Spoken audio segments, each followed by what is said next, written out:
One of the areas that I see players struggle with all the time is learning how to properly use the hips to load up in the backswing and then clear those hips out of the way in the downswing. Well, I've put together 3 of my all-time best videos focusing in on the hips. I'm going to share with you some of the secrets that make it really easy to use the hips the right way. Let's go ahead and get started. Hey guys, welcome back. I got a really detailed video for you. We're going to talk about how the hips and your pelvis, the bone that connects your upper and lower body, works throughout the swing. Sounds a little bit scientific, but we're going to go into some really good detail, really simplify this for you. And this all came about, I had a student asking, he was struggling with early extension. So basically in his swing, he was letting his hips move forward early in the downswing, coming up out of his posture and then really flipping the club to try to reach the ball. And it's pretty common. That happens to a lot of players that I see. So we're going to talk about how your pelvis, or the bone that connects your legs to your upper body, how that works throughout the golf swing. So rotation, how it moves up and down, and just really go into a lot of detail with that. So first off, let's go over one of the most common problems that I see, and what he was talking about, this student, is that as he comes into the downswing, trying to get some power, and what happens is the hips move forward toward the ball, we stand up out of our posture, and then from there we end up starting to flip this club. If we're looking from this angle, where we kind of stand up and we flip the club to try to get some power and some speed. It feels really powerful, but the problem is we're actually losing some power, we're losing speed, and we're having to flip the club to be able to reach the ball, because as my hips go forward, watch how my upper body goes back. I'm farther away from the golf ball, and now I got to really flip just to be able to kind of reach the golf ball down there. So a great way to visualize this is if we visualize what your pelvis does, or that bone in the middle of your body does throughout the swing. So I'm going to use this just a box from a dozen golf balls. And what's happening in an address is, as I tilt forward, my pelvis is going from straight up and down. As I tilt forward, this midsection, my pelvis starts to tilt forward. So some players will do this a little bit too much, and they'll get like a big arch in their back. It'll be really curved, and that's turning the pelvis down quite a bit. So all I want to do is I want to let my hips drop back, my upper body drop forward, and now I've turned my pelvis forward there a little bit. I should feel like my hands and arms can hang down just naturally from my shoulders, and I can grip the club and swing the club. Now as we go to the top, so we're going to call this, forward tilt and backward tilt. It's, I think it's flexion and extension would be the proper terms for it. But when we tilt forward like this, when we're getting early extension, what's happening is we're tilting up, tucking our pelvis under, our belt moves toward the ball, and we're kind of moving our pelvis this way too early in the swing, and then we have to flip for it. So there's several different motions that's happening here. This would be forward, backward. This would be rotation. So as I rotate my hips, my pelvis rotates about 45 degrees going back, and then as I come through. So those are the main 2 things we're going to be talking about, is forward, back, and then when we add rotation to that. And the last one is going to be just moving that up and down. So I'm going to go over in the swing what that would be, and then I'm going to use that kind of cardboard box to simplify things throughout the swing. So as I start, as I already mentioned, we're already tilted a little bit forward. As I go to the top of the swing, what's going to happen is I'm also going to rotate my hips about 45 degrees. Very important. We talk about this in the power turn. As you go to the top of the swing, your hips need to rotate at least 45 degrees so that your shoulders can rotate to at least 90, or a little bit past 90 preferably, and that's going to get you a lot of speed.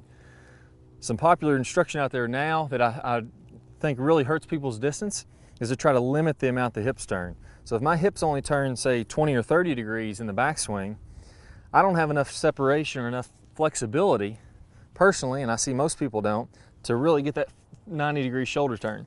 So if the hips stop turning, my pelvis stops turning, then I can't get to the top of my swing because I'm stretched out as far as I can go here, and because my hips haven't turned, I can't turn my shoulders. As I let my hips turn, now my shoulders can go the rest of the way. So it's very important in the backswing. This is part of the power turn we're teaching the Top Speed Golf system, is as we're tilted forward, we're going to go ahead and let these hips rotate at least 45 degrees. So 45 degrees to the top. Now as you start down, one of the most popular things that people talk about is what's called the Sneed squat, or the Tiger Woods squat. Basically, you'll see a lot of good players doing this, where as I go to the top of the swing, my first move to start down would be kind of letting my legs kind of bend into the ground. So as you're looking from face on, we're going to see my knees kind of separate and I'm bending into the ground. Well, I'm keeping my pelvis tilted forward as I'm doing that. So here was address, here's the top of the backswing. I'm gonna squat down a little bit as my hips start to go forward. You'll notice this is still angled forward toward the ground. Another way to visualize that would be your belt buckle. The flat front of your belt buckle, as I get to address, now that's pointing down toward the ground. As I go to the top of the backswing, that's still pointed down to the ground slightly. And as I squat, my knees separate a little bit, my hips start to square up to the ball. It's still pointed down to the ground. If we have early extension, or we're standing up out of the shot, standing up out of our posture, what's happening is, instead of that pointing down to the ground, we're kind of tucking that forward, and the belt buckle goes from pointing down to moving up this way as soon as we start the downswing. So we want to wait until about halfway into the downswing when my left arm's parallel with the ground. This would be kind of our maximum lag position, our maximum power position we talk about in the top speed golf system. Now from there, that's when we can extend up and release the golf club. So if we're looking at that from this box, from this angle, here's the address, here's the top of the swing. As I squat down, this is still rotated down. And then as I come forward, what's gonna happen is this box, I'll turn this way so you can see easier, this box is gonna tuck under then. So I am gonna extend up from my hips. Look how now I've lost all this angle from my upper body to my legs, and I've let that extend as I'm coming on through. Now, early extension is exactly that. When we stand up at our posture, it's not that we shouldn't be extending, it's that that's happening too early in the swing. We're burning up all our power before we get to the ball. The reason this is so important is, we talk about this in a lot of the videos on our top speed golf system also, something we call impact glide, where as I'm coming through impact, my hand needs to be turning up. This left hand needs to be moving upward to allow that club to whip on through, and that creates a flat spot throughout the golf swing. So I got a lot of lag. As my left hand turns up, the club releases down, and that creates a big flat area where you can be very consistent as you're coming through the shot. So the club's actually doing, I'm exaggerating here, but it's doing this and allows it to glide through the turf. That's why pros can be so consistent, because their club's moving through impact for a very long area, moving very level to the ground. So that's when my hips need to start coming up. So to recap here, at the start, my hips are down, my belt buckle's toward the ground. As I go to the top, I have to get that good 45 degrees turn with my hips, at least that. If you're not very flexible, get a little bit more. As I start down, still my belt buckle's toward the ground. And then from there, then I can feel like I drive into the ground. As I extend my hips upward, that rotates my left hand upwards. That allows the club to whip on through contact. And as I come into my straight line release, we talk about through the top speed golf system, now you can see I have lost that angle. I have extended through the shot to allow my club to whip on through impact. And that really allows your club to accelerate under its own power. So we're gonna do this by feeling like, I don't know if any of you guys, if you've ever done a deadlift, and when you're working out, but you have a bar here and you feel like you move your hips forward, that extends that angle. That's what you're gonna be doing as you rotate. So if I was going at kind of a 45-degree angle, that's the easiest way to see this. So imagine I'm hitting the ball this way, this direction. As I start down, there's my squat motion, and then as I extend through the ball, now I've come up and I'm letting my hips, now you can see it's a nice straight flat angle. So if I can do that in the swing, I'm gonna allow my club to whip on through there, and I'm gonna be able to get tons of power. So early extension is when we're just doing that too early in the swing. We're burning up all our energy back here.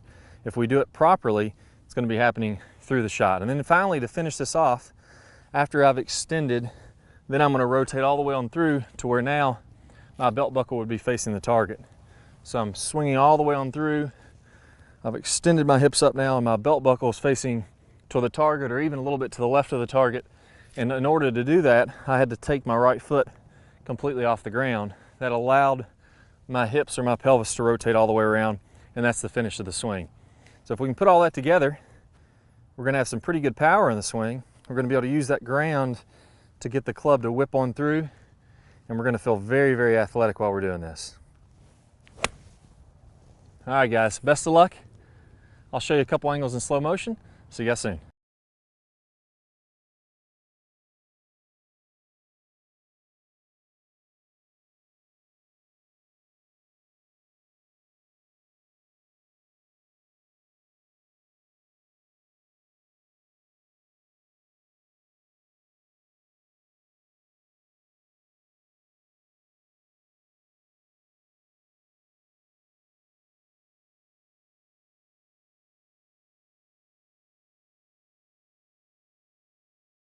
Hey guys, absolutely awesome to have you here today. In this video, we're going to talk about the difference between a weight shift, some misconceptions that people can have that can really destroy your game, versus a hip turn. There's kind of two different methodologies in golf.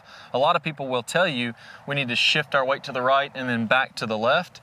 And then a lot of people will say, no, we just need to keep it in the middle, keep everything very centered, turn back, turn through, and that way we eliminate the weight shift and some inconsistency. Well, in reality, both of those aren't quite right. And there's a couple of big traps that you can fall into if you buy into just one methodology versus another. But when you blend them both together, that's what the best players in the world are doing. And I got some great tips for you, some great tricks on how to get this exactly the way you want to get it in your game. And then at the end, some awesome drills to take action. And it's great to know what to do, but we're going to also talk about exactly how to do it. Let's go and get started. All right, so first let's go from the weight shift methodology. And a lot of times, this is exactly correct. If you look at any pro golfer and you put, they have the nice ability to use force plates these days. And if you look at force plates, which basically just reads where the pressure is in your feet, how much weight you have on each foot, how much pressure each foot is putting, every single pro golfer is going to shift their weight to the right foot, put more pressure into the right foot on the backswing, then shift their weight to the left, put more pressure to their weight on the downswing on the left side. Every single player, there's not a player in the world that keeps their weight centered. It just doesn't happen. We have to be able to shift our weight to the right and then back to the left to get some good power. Same thing if you're throwing a baseball. I'm going to shift my weight to the right, lift my left foot, and then I'm going to go forward. If you're throwing a football, if you're throwing a javelin, if you're hitting a baseball, that's why it's, as you take that step, it's all on your right side. Almost any sport where you're trying to get power, that weight goes to your back foot and then transfers to the front foot. So that has to happen in reality. Now, one of the misconceptions with this, what if we're thinking of the weight shift to the right and we hear people talk about constantly, get that weight to the right, and now all of a sudden we think of that as just being straight linear this way, so straight going to the right, and a lot of times we'll slide.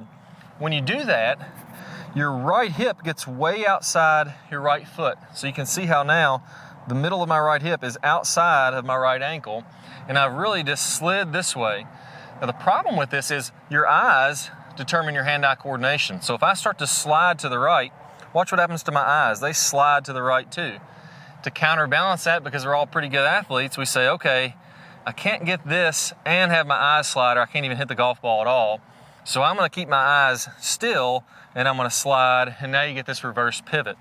So one of those two things is happening. If I try to put that to the test, I can barely even swing doing that.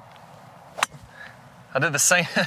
I topped the ball, just cold topped it, hit it right in the water, lost my golf ball. But the problem with that is, as I slide, I just lose focus of where the ball is, and there's almost no way for me to get enough hand-eye coordination to really hit that ball consistently. So when I look at my swing speed there, a whopping 88.8 miles an hour. It said, it read when it bounced off the ground and carried 30-something yards. It says it carried 35 yards on my flight scope. But obviously, when I'm sliding around, number one, I can't get power, because when I'm in this position, this is not a powerful position to hit from. And number two, as my eyes start to move, I lose focus of where the ball is. So even for me personally, I could not break 100 if my eyes were shifting that far off the ball. I just wouldn't be able to time it up well enough. So let's go ahead and talk about what is the proper way to shift your weight to the right and then back to the left in the swing. And then we'll get to the rotation portion of this. So the proper way to do this, you're going to have a weight shift to the right early in the backswing. So when my arm is about parallel to the ground, this is about as far to the right as I'm going to shift. I'll feel some weight on the inside of my right leg. I'll see that my right femur is angled in though. In the first one I shifted, my upper leg got angled out that way. So my femur upper leg is this way, my hip is outside my ankle. If my hip stays inside my ankle, I've gotten that weight shift to the right. I feel like I'm going to load up like I'm throwing a baseball. Or my favorite is, I feel like I'm loading up doing a shot put. I'm bending that right leg and then I'm going to come on through. But the key there is, I have to keep that angled in. That's going to allow me to rotate in place but still get that shift.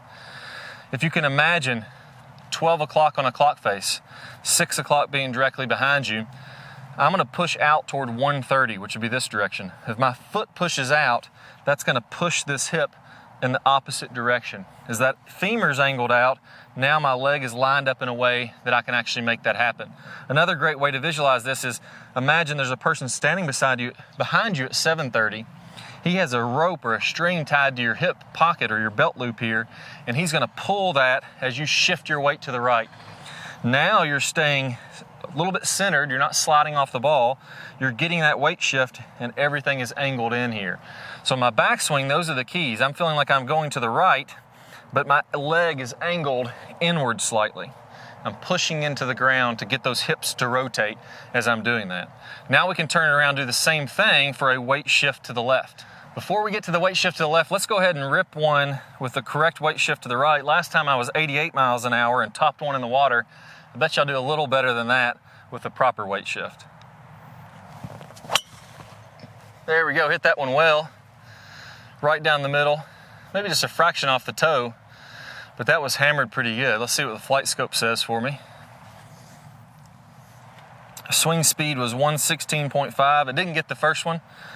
Instead of 36-yard carry, I bumped it up to 297, so that's quite a bit better. And that one rolled out pretty well, 347 total distance. So I got a nice bit of roll, hit that nice and solid. And that correct weight shift really helped me to get a lot more powerful. If I'm sliding and I'm in this position, there's just no way to be powerful. You know, you wouldn't feel like, oh, I could throw a baseball and do that. You got to feel like you get loaded into that leg, then go forward. Same thing happens in the through swing. This is the cool thing about the golf swing. We talked about my right leg being angled in, pushing out toward 130 in the backswing. Same thing happens in the downswing. All I do is I shift my weight to the left. My left leg gets angled out to what would be 10:30 on the clock, 12 o'clock here, 10:30 is over there.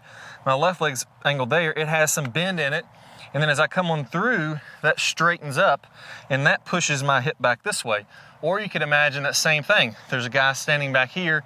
He's got a string tied to my belt loop. And as I push into the ground, he's pulling that to clear it out of the way. And that gets me to rotate to the left. So my weight is shifting to the left, but it's not sliding. If I was to slide the incorrect way, so if I was to just go ahead and slide forward, never feel like, again, like linear. I'm imagining sliding to the right, sliding to the left. That would be weight shift right, weight shift left, the incorrect way. If I do that, now I have to get all hands and arms. You'll see my left hip is now outside my left ankle. My femur is angled the wrong way, and now I can't rotate on through there, and it's just a slide and an arm hit, and I'm gonna lose a lot of distance as I'm doing that. I'll go ahead and try to do that out, or try that out here. And I hit that one. I swung as hard as I could, and I hit it really solid. Went a little bit to the right, but I couldn't have hit it any better with that type of body motion.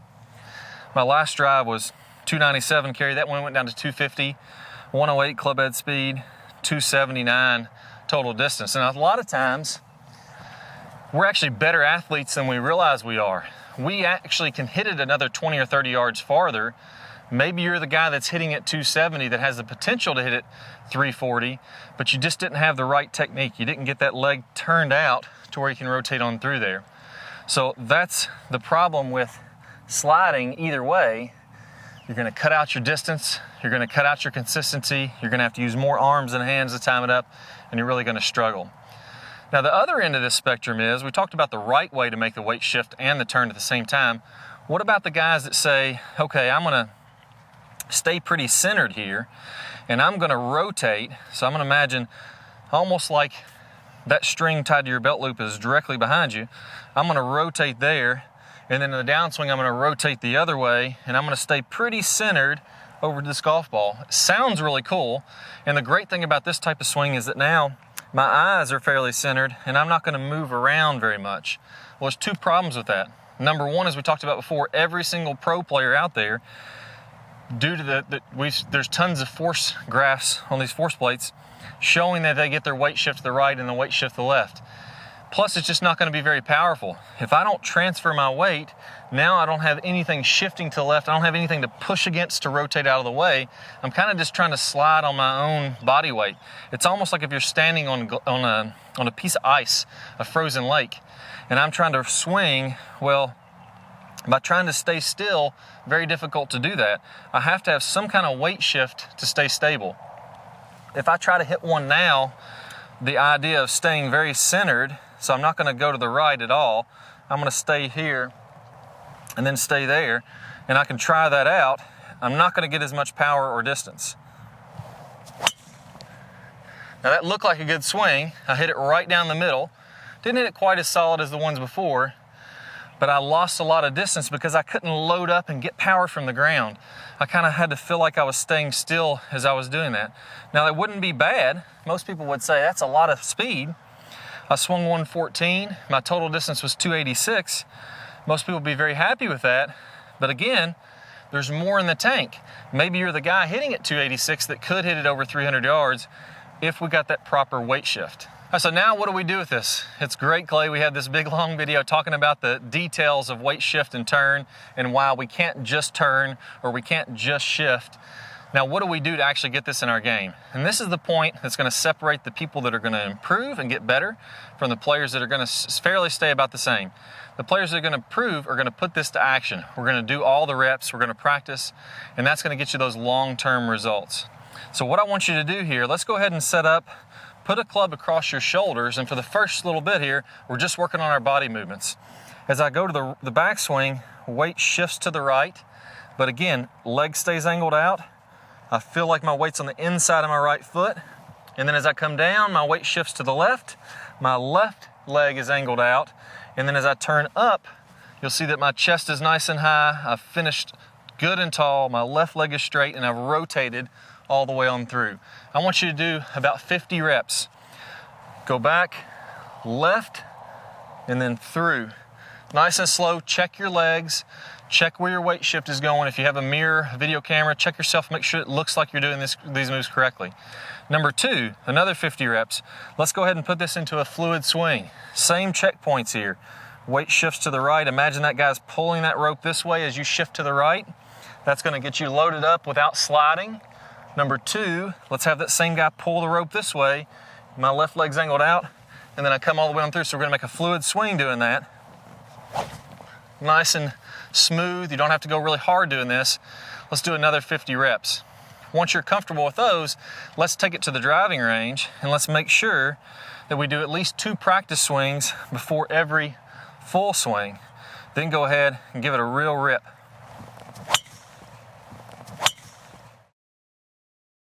All right, guys, everybody wants to know how to get that great weight shift from the top. Start the downswing perfectly so you can compress the golf ball and everything just feels a lot easier. When you're out of sync, you feel like you're all discombobulated, the hands and arms and waist, everything's moving differently, then we really struggle. So in this video, I'm gonna really walk you through it. We're gonna talk about the up and down motion of the golf swing and how you shift your weight up and down throughout the swing.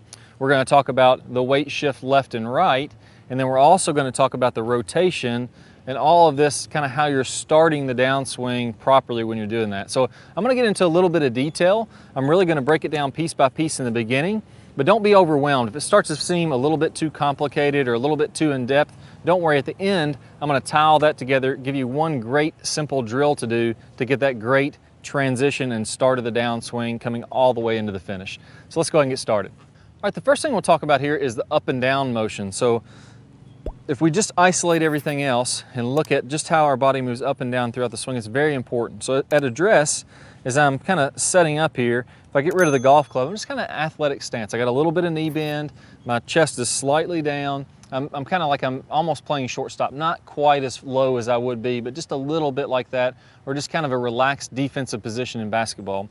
Now, as I swing to the top of the swing, what actually happens here, as I continue my backswing, I'm gonna load up a little bit more into the ground. And that's almost like you're gonna be jumping. So as I'm loading up, I'm almost kind of preparing to drive upward and jump, which will be the end part of the swing.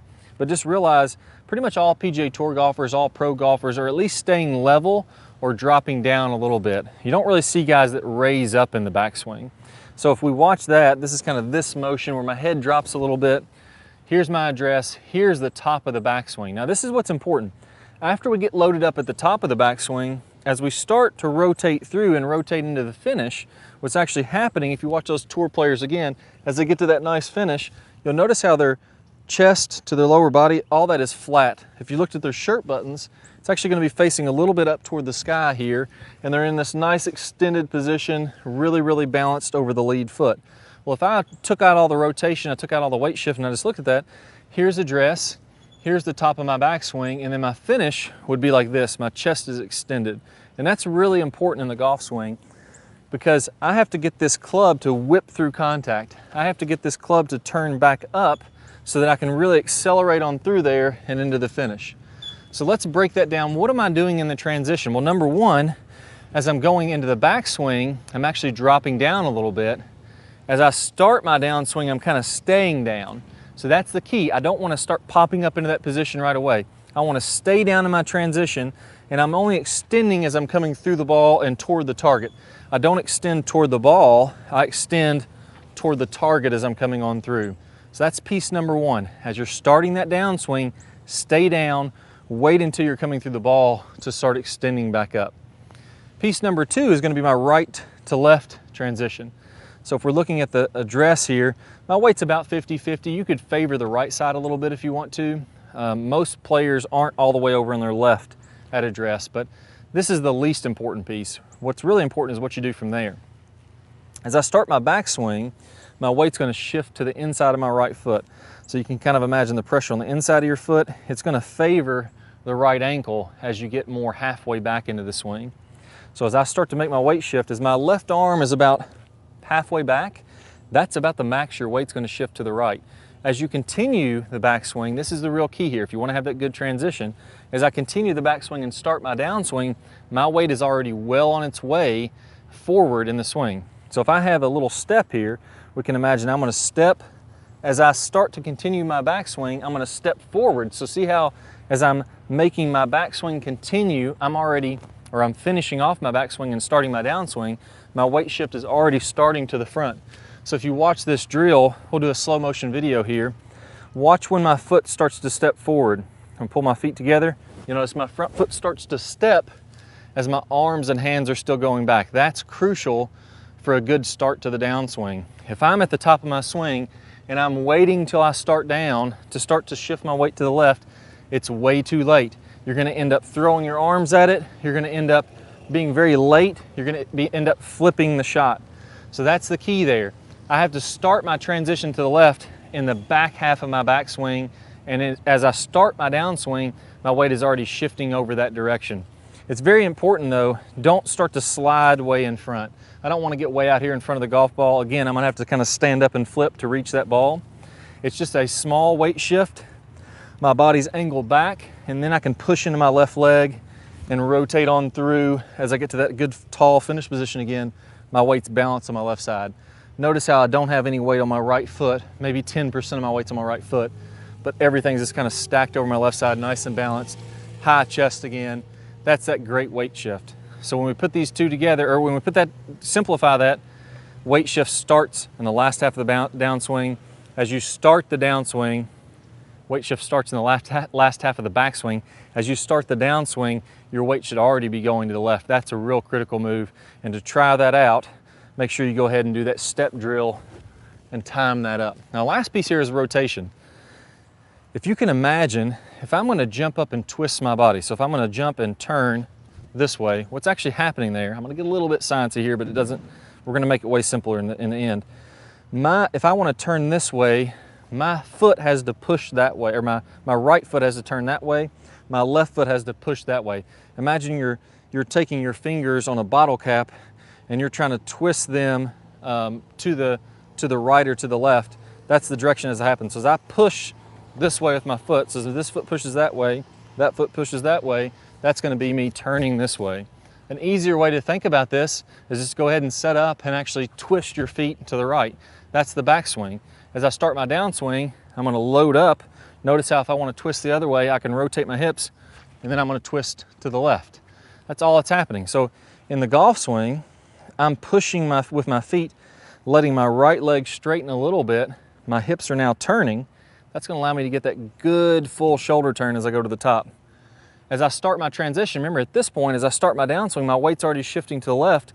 Now my weight's in my left foot. I'm going to push out that direction and let my hips clear out of the way. So let's just simplify that a bit, not to get too far off track with the feet pushing into the ground. What do I need to feel with this? Well, in the backswing, I need to feel like my hips are really rotating early. I want to get my hips going off the ball. I want to go ahead and get that rotation happening so that when I get to the start of the downswing, my weight shift is already going to the left and my hips are already opening up a little bit. A great way to know if you're doing this correctly, if you watch your swing, as you come to impact, your right foot should be barely coming off the ground a little bit.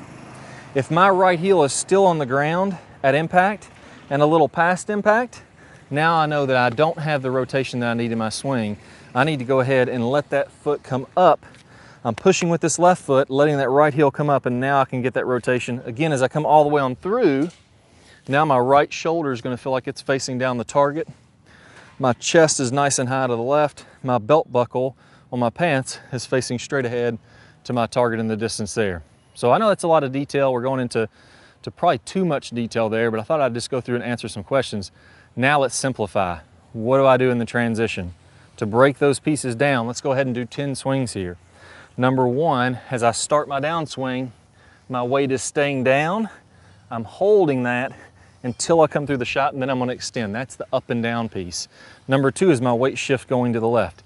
As I start my downswing, my weight shift should already be moving to the left. My left foot should feel like it has some pressure in it. Then I can start my downswing and come on through. As I do my rotation should already be going to the left as I start my downswing, and then I'm going to be able to rotate on through to a good full finish. Great way to check this, even simpler than that. At the top of the swing, you should be rotated, good full shoulder turn, everything is staying down. As you finish, everything is nice and high, weight balance on the left leg, right toe straight up and down, and now you got a great feeling of what the transition should be like. One last drill to take this and make it easy. Let's do that step drill a good 20 or 30 times. Put our feet together, step forward as you're going back, and then come to that good full finish. I've found that if you can do this step drill and have that nice and synced up and your finish looks really good, everything else just kind of falls into balance. As long as you turn on your backswing and you do that step drill right, you really don't have to worry too much about the transition. It's just going to happen all on its own. All right, guys, so try out those reps. Do the elevation up and down, do the rotation, and then do the weight shift. Do about 20 or 30 reps of each one of those. Then let's take it to the next notch. I want you to do the step drill. Go ahead and complete that. Make sure you get that good high finish. And then lastly, you're going to do that for about 20 or 30 reps. Just in your living room is completely fine. And then lastly, we want to check our rotation. Make sure we really rotate in the backswing, rotate in the follow through like we talk about in the power turn. And then now go ahead, get started in that power turn section. I think that's a really big one. We got to rotate back, we got to rotate through. If we don't get that rotation, we get kind of a short rotation, short power turn on the backswing, we end up just kind of casting from the top. Our weight shift just goes all out the window and we really struggle. All right, now very important, there's more to this. I talked a little bit about getting that power turn, getting that good full rotation. If we cut off our turn and we make a short backswing, now all of a sudden we're gonna wanna lunge from the top, we're gonna wanna stand up early, we're not gonna get the rotation coming through there, and it just kind of throws everything out of whack. So the power turn is really critical for this. I've got a bonus video that's gonna walk you through the power turn. I'm gonna play a preview of that here in a second. Just go ahead and click the card up on your screen or the description down below, the link in the description, and you're gonna get instant access to that video. Let's go ahead and start turning more, get your transition even better, get you a lot more power. Let's go ahead and get started. Technique, we can all hit it with really good distance without a lot of muscular effort. And it all starts out, the very first thing you have to do is get a good powerful turn to load up the body. And it's not only in golf, but in all sports we have to rotate the body. At least 90 degrees with the shoulders as you swing to the top. Preferably, we can go even a little bit past 90 to really get loaded up. That's gonna allow us to have a lot of power. So we don't just have to look at golf for this. Let's actually look at other sports. They're rotating their body, then they're coming forward. So we have to get that load. We have to get this big shoulder turn to be able to create power in the golf swing. So in this series of videos, I'm gonna show you exactly how to do that. That's one of the first keys to getting power, and we're all gonna get at least a 90-degree turn, if not more than that. I think you'll be surprised at what you can do. So let's go ahead and get started with the next series of videos, and I'm gonna show you how to get this big, powerful turn. All right, guys, so before we go, let's take a look at this in action with some of the top pros. Now here we're looking at Adam Scott, and you're going to see as he rotates to the top, good full shoulder turn. This is pretty typical of what I see with the top pros, a little past 90. Those guys are working on their flexibility, so sometimes they can get to 100 or even 110 degrees.